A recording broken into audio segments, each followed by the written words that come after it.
Doctor Mohammad ইউনূসের বিকল্প কেউ নাই। সংস্কার তো অবশ্যই জরুরি। বাংলাদেশ যে অবস্থায় ছিল, কেউ যদি মনে করে কোনো সংস্কারের দরকার নাই, এটা অবশ্যই সবার সাথে প্রতারণা।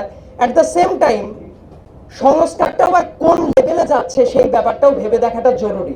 যেমন আমরা যদি মনে করি যে সবকিছু কাগজে কলমে লিখলাম এবং বাংলাদেশটা খুব চমৎকার হয়ে যাবে, এটা আমি মনে করি না।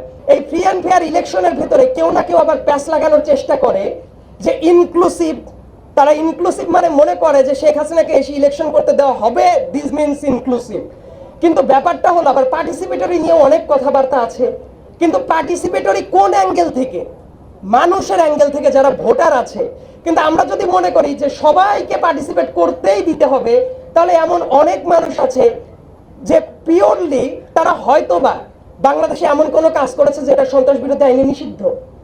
এমন অনেক জঙ্গি সংস্থাও থাকতে পারে। তারাও এসে যদি বলে যে ও আমাদের যে অংশগ্রহণ করতে দেওয়া হচ্ছে না, অর্থাৎ এটা পার্টিসিপেটরি হচ্ছে না, আমরা কি এই লজিকে কখনোই মেনে নিব? ওই যে আমরা যে বারবার করে জনতার কথা বলি, সেই জনতা এটাও জানে যে এইটাকে কেন্দ্র করে ইলেকশনের একটা নেগোশিয়েটিং টুল হিসেবে অনেকে ব্যবহার করতে চায়। কেউ মুখে বলে, কেউ মুখে বলে না। আজকের দিনেও এটা যদি বলি, অনেকেই মনে করবে যে না, এটা কি বলতো। কিন্তু প্র্যাকটিক্যাল গ্রাউন্ডটা হলো এই ইনস্ট্রুমেন্ট গুলা তো বটেই, কিন্তু এই ইনস্ট্রুমেন্ট গুলার বাইরে এই ইনস্ট্রুমেন্টের ভিত্তিতে একটা রাজনীতি আছে, যে অনেকে মুখ দিয়ে স্বীকার করবে না। কিন্তু এই ইনস্ট্রুমেন্ট গুলার ভিত্তিতে এই জায়গায় একটা সিটের দর কষাকষি বা বিভিন্ন ইস্যু আসতেও পারে। কিন্তু দেখেন, সেই ব্যাপারটা তো কোথাও লেখা নাই। আমাদের এই সনদ, সংস্কার, আকাঙ্ক্ষা, প্রত্যেকটা জিনিস আমরা যদি মনে করি সবকিছু লেখা থাকবে এবং খুব ভালো একটা দেশ হয়ে যাবে, আমি এটা মনে করি না। রাজনৈতিক ব্যাপার কিছুক্ষণ আগে একটা চমৎকার আলোচনা হচ্ছিল, আমার মনে হয় যে উনি নিশ্চয়ই সময় পেলে আরো একটু লম্বা করতেন। যে জুলাই সনদ যেটা, বিভিন্ন আলাপ আলোচনা, সব রাজনৈতিক দলদের মতাদর্শনে আলাপ আলোচনা হচ্ছে। বাংলাদেশের যে দলগুলো আছে, নিবন্ধিত দল অনেকেই আছে, অনেকে অনিবন্ধিত দল আছে। আজকের দিনে সবাই তো আর ওই জায়গায় মতামত দিতে পারে নাই।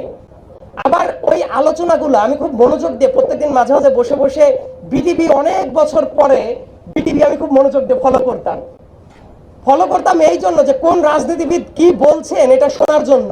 ওই জায়গায় আমি গেস্ট হিসেবে দু একদিন বসেছিলাম যে কি আলোচনা করে একটু বুঝি। অনেকে আছে খুব চমৎকার আলোচনা করেন, আবার এমন অনেক পলিটিক্যাল দলের ওই জায়গায় নেতারা বসে থাকতেন ফিক্স টপিকের পর আলোচনা করতে গেলে আমি দেখতাম এমন আলোচনা করছে যেটা ওই টপিকের সাথে সামঞ্জস্যপূর্ণ না। একদম স্ট্রেট ফরওয়ার্ড আমি এই কথাটা বললাম, কারণ আমি নিজে শুনেছি এবং আমি বোঝার চেষ্টা করেছি। কনস্টিটিউশনের পার্টিকুলার একটা জায়গা নিয়ে আলাপ আলোচনা হয়েছে, অথচ কয়েকটা রাজনৈতিক দলের নেতা ওই ইস্যুতে কথা বলেছেন, অ্যাবসলিউটলি 1% আলোচনা ওই টপিকের পর ছিল না। কিন্তু বাইরে এসে এই সংস্কার চাই, ওই সংস্কার চাই, কিন্তু ওইটার সাবস্টেন্সে ছিল না। কয়েকজন রাজনীতিবিদ যারা উপস্থিত ছিলেন তারা অলরেডি হাসা শুরু করছেন, কারণ তারাও জানেন যে ওই জায়গায় কি আলোচনাটা হয়েছে। এই জন্য আমি যেটা মনে করি, জুলাই সনদের ভেতরে বর্তমানে যে সংকটের জায়গাটা, এটা এনফোর্স কিভাবে করা যাবে সেই জায়গাটা নিয়ে অনেক কথাবার্তা চলছে। কয়েকজন আলোচনাতেও টানছিলেন যে এটা সুপ্রা কনস্টিটিউশনাল কোনো ইনস্ট্রুমেন্ট হয়ে যাচ্ছে কিনা। সেটা যদি হয়, আপত্তি তোলার মতো বেশ কিছু জায়গা থাকবে। তার কারণ হইল, আমরা যদি কনস্টিটিউশনটাকে একদম ফান্ডামেন্টাল জায়গায় ধরি, আবার কেউ কেউ প্রশ্ন তুলতেই পারে যে আমরা তো এই কনস্টিটিউশনই চাই না। হইতেই পারে, এক একজনের এক একটা অবশ্যই মতামত আছে, কিন্তু কথাটা হলো আমরা কনস্টিটিউশনই চাই না। এখন যা খুশি যদি তাই করা যায়, এই সরকারের এক্সিস্টিং যে সরকারটা চলছে এটার ভিত্তিটা কি? আমরা বলতেই পারি people's will, but people's will ব্যাপারটা কনস্ট্যান্ট না। তার মানে তারও কিন্তু কোনো না কোনো ক্যাপাসিটিতে একটা সাংবিধানিক বৈধতা আছে আর্টিকেল 106 দিয়ে। যদিও আমাদের বন্ধুবর চমৎকার একটা আলোচনা করছিলেন তুহিন খান, যে ওইটা নিয়েও কিন্তু কিছু কিছু জায়গায় প্রশ্ন তোলারও জায়গা আছে খুব ক্রিটিক্যাল ভাবে, কিন্তু সেই ব্যাপারটা নিয়েও অনেক বেশি আলাপ আলোচনাটা হয় নাই। এই আলাপ আলোচনাগুলো যদি হয়, অনেক জায়গাতেই অনেক সমস্যা তৈরি করতে পারে।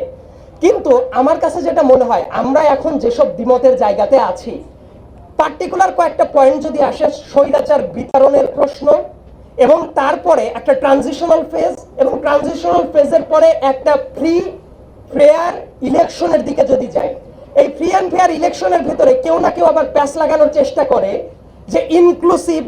তারা ইনক্লুসিভ মানে মনে করে যে শেখ হাসিনাকে এসে ইলেকশন করতে দেওয়া হবে, দিস মিনস ইনক্লুসিভ। কিন্তু ব্যাপারটা হলো আবার পার্টিসিপেটরি নিয়ে অনেক কথাবার্তা আছে, কিন্তু পার্টিসিপেটরি কোন অ্যাঙ্গেল থেকে? মানুষের অ্যাঙ্গেল থেকে, যারা ভোটার আছে।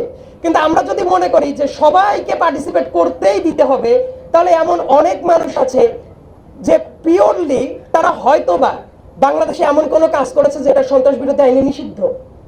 এমন অনেক জঙ্গি সংস্থাও থাকতে পারে, তারাও এসে যদি বলে যে ও আমাদের যে অংশগ্রহণ করতে দেওয়া হচ্ছে না, অর্থাৎ এটা পার্টিসিপেটরি হচ্ছে না, আমরা কি এই লজিকে কখনোই মেনে নিব?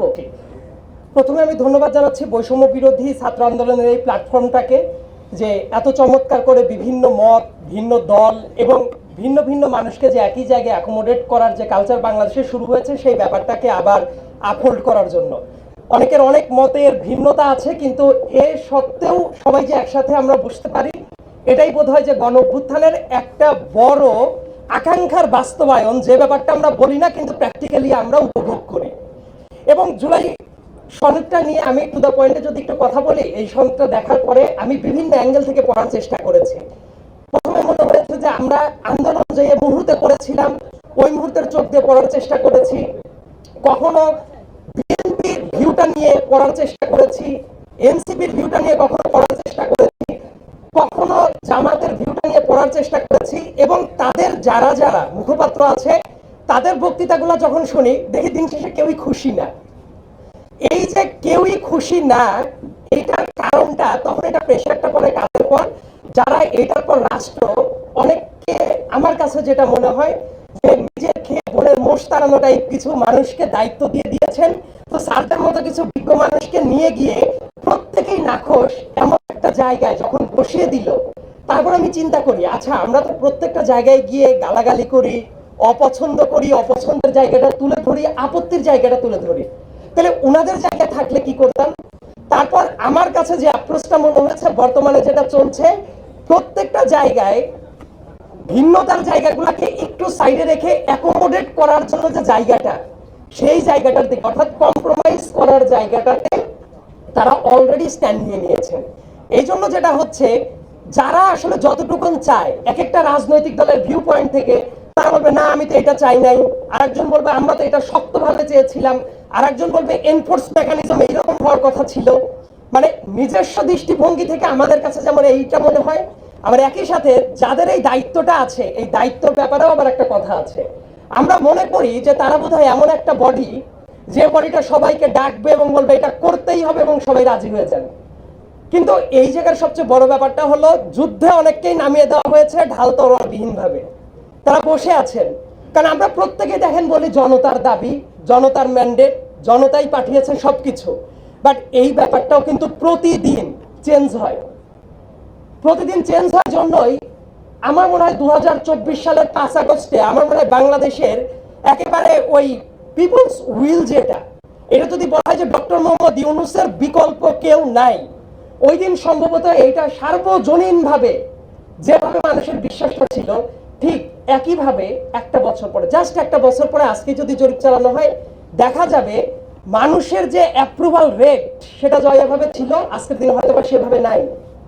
আবার একটা মতামত যেটা হয়তোবা 6 মাস আগে যেভাবে প্রচলিত ছিল এই মুহূর্তে ওইটা নাই। আবার যেটাকে আজকে মানুষ গ্রহণযোগ্য মনে করছে না, হু নোজ 1 বছর পরে সেই কনসেপ্টটা বদলে যেতে পারে। কিন্তু সংকটের জায়গাটা হইল, এই যে নিত্য পরিবর্তনশীল জায়গায় সংস্কার তো অবশ্যই জরুরি। বাংলাদেশ যে অবস্থায় ছিল, কেউ যদি মনে করে কোনো সংস্কারের দরকার নাই, এটা অবশ্যই সবার সাথে প্রতারণা। অ্যাট দ্য সেম টাইম সংস্কারটা আবার কোন লেভেলে যাচ্ছে সেই ব্যাপারটাও ভেবে দেখাটা জরুরি। যেমন আমরা যদি মনে করি যে সবকিছু কাগজে কলমে লিখলাম এবং বাংলাদেশটা খুব চমৎকার হয়ে যাবে, এটা আমি মনে করি না।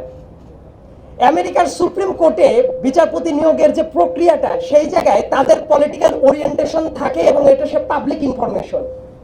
সবাই জানে যে উনি রিপাবলিকান মতাদর্শী নাকি ডেমোক্রেট মতাদর্শী, কিন্তু তারা যখন ওই সিটে বসে কাজগুলা করে, তাদের ট্রান্সপারেন্সি রেট আর বাংলাদেশের সো কল্ড নির্দলীয়, নিরপেক্ষ এবং জাতির সবচেয়ে বড় বিবেক বিচারপতিরা যখন বসে থাকে, তাদের কাজ এই যে ট্রান্সপারেন্সির দুইটা জায়গা।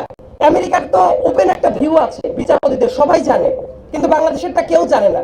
হয়তো বা কেউ কেউ বিচারপতি ছিলেন, তারা নিজেদেরকে শপথবদ্ধ রাজনীতিবিদ হিসেবে অতীতে গর্ব প্রকাশ করতে দেখা গেছে। অ্যাপার্ট ফ্রম দ্যাট, নর্মাল যদি আমরা হিসাব করি তাহলে এই তো বাংলাদেশে তো আছে, তাদের রাজনীতি করা যাবে না, কোনো পলিটিক্যাল ভিউ থাকতে পারবে না, কিন্তু তারপরেও আমরা সেম ট্রান্সপারেন্সির দিকে কেন যাইতে পারি না? এই জায়গায় একটা প্রশ্ন অবশ্যই আছে। তার মানে আমরা কাগজে কলমে যা লিখি আর যা পারসেপশন, দুইটার ভেতরে আমাদের এই সাবকন্টিনেন্টাল পলিটিক্সে পার্থক্য আছে। আরেকটা পার্থক্য, যেমন জুলাই প্রস্তাবনা যেটা, তারপরে জুলাই সনদ যেটা, আরো কয়েকটা ইস্যু নিয়ে যখন আলাপ আলোচনা হচ্ছে, আমি দৃঢ়ভাবে বিশ্বাস করি বহু মানুষ এইটা তো আমরা মানতে যাব না। অতএব জুলাই সনদে আমাদের ভিন্ন মতের অনেক জায়গা